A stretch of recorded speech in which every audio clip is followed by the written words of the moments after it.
ज्योतिष के इस वीडियो में हम जानेंगे कुंभ राशि 2024 का राशिफल, यानी कि 2024 का वर्ष कुंभ राशि के जातकों के लिए कैसा रहने वाला है।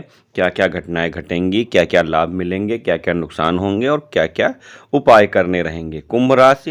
कुंभ राशि के अक्षर जो हैं वो गा से होते हैं, सा से होते हैं और दा से होते हैं, यानी कि जिनमें गा के सभी और सा के सभी और दा का केवल छोटा दा और बड़ा दा। अगर जो दा पर बड़ी की मात्रा छोटी की मात्रा है तो कुंभ राशि में नहीं आता है।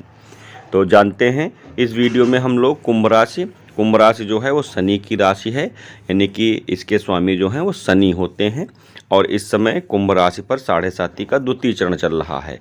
इस वीडियो में हम कुंभ राशि के विभिन्न विषयों पर चर्चा करेंगे। जैसे नंबर 1 है आपका करियर, यानी कि व्यवसायी वर्ग, नौकरी वर्ग और छात्रों के लिए करियर कैसा रहने वाला है।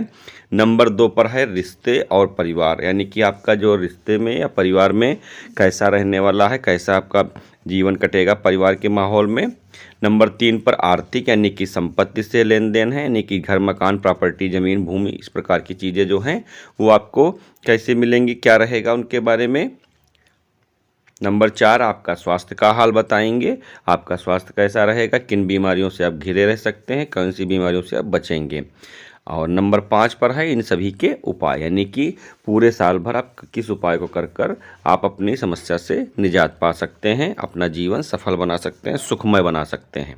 पहला पार्ट कैरियर का है, कैरियर के बारे में जानेंगे हम। तो शनि देव आपके लग्न में रहेंगे, जिनकी दृष्टि सप्तम पर रहेगी, जो कि साझेदारी के व्यापार के लिए अच्छा नहीं है। शनि देव की सप्तम की दृष्टि साझेदारी के व्यापार को नुकसान पहुंचाएगी, व्यापार में क्षति पहुंचाएगी। इसके लिए सावधान रहें। अपने यदि साझा कर भी रहे हैं तो उन पर सचेत रहें, उन पर निगरानी रखें, अन्यथा आपको नुकसान उठाना पड़ सकता है। दूसरे नंबर पर राहु आपके अष्टम भाव में हैं, जो भी नौकरी व्यापार आदि शिक्षा आदि में सब में समस्या उत्पन्न करेंगे।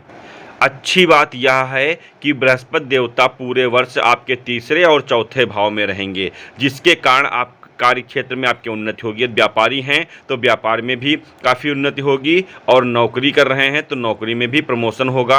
यदि आप शिक्षार्थी यानी कि विद्यार्थी हैं, शिक्षा ग्रहण कर रहे हैं, तो उसमें भी उच्च शिक्षा के योग बनेंगे। अर्थात बृहस्पति देवता के कारण आपको सभी क्षेत्रों में लाभ मिलेगा, व्यापारियों को, नौकरी करने वालों को और शिक्षार्थियों सबको लाभ मिलेगा। नंबर 2 रिश्ते और परिवार। बृहस्पति देव पूरे वर्ष तीसरे भाव में और चौथे भाव में रहेंगे, जो वैवाहिक जीवन और रिश्तों को सुधारने का कार्य करेंगे। यदि आपके वैवाहिक दाम्पत्य जीवन में कोई अनबन चल रही है तो वह सुधरेगी। वैवाहिक जीवन में किसी प्रकार की कोई समस्या है तो उसका व्यवधान दूर होगा, आप आनंदमय जीवन व्यतीत करेंगे। यदि आप अविवाहित हैं तो नए रिश्ते बनने के प्रबल योग बन रहे हैं, अर्थात आपको विवाह के प्रस्ताव मिलेंगे, विवाह आपका संबंध बनने की ओर अग्रसर होगा, नए नए रिश्ते आएंगे। शनि की दृष्टि सप्तम भाव पर रहेगी, जिसके कारण थोड़ी बहुत समस्या उत्पन्न होगी और वैवाहिक जीवन में ये व्यवधान डालने का प्रयास करेंगे। यदि शनि आपके जन्म लग्न में अशुभ अवस्था में है तो यह परेशानी देगा, इसका उपाय नितांत आवश्यक है।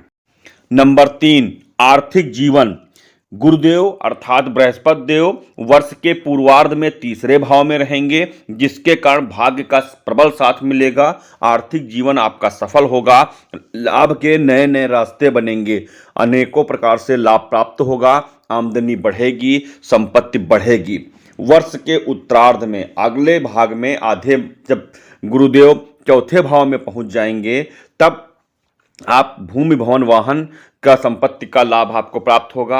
आप जमीन खरीदेंगे, चल अचल संपत्ति का में निवेश करेंगे, अच्छी प्रॉपर्टी आपको खरीदने के अवसर प्राप्त होंगे, मकान बनाने का अवसर प्राप्त होगा, अर्थात आप अचल संपत्ति के मालिक भी बनेंगे।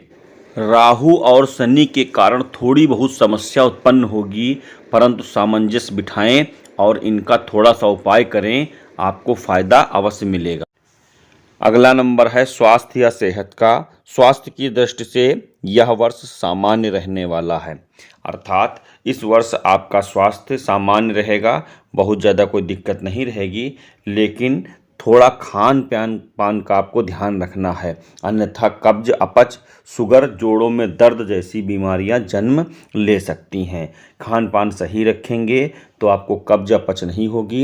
यदि पेट सही रहेगा तो जोड़ों में दर्द और शुगर जैसी बीमारियों से भी बचे रहेंगे। आखिर में इन सबके उपाय: प्रतिदिन हनुमान चालीसा का पाठ करें। यदि प्रतिदिन हनुमान चालीसा का पाठ नहीं कर पा रहे हैं तो शनिवार के शनिवार हनुमान मंदिर में जाकर हनुमान चालीसा का पाठ अवश्य करें। शनि मंदिर में जाएं और वहां दीपक जलाएं। शनि देव को तेल चढ़ाएं।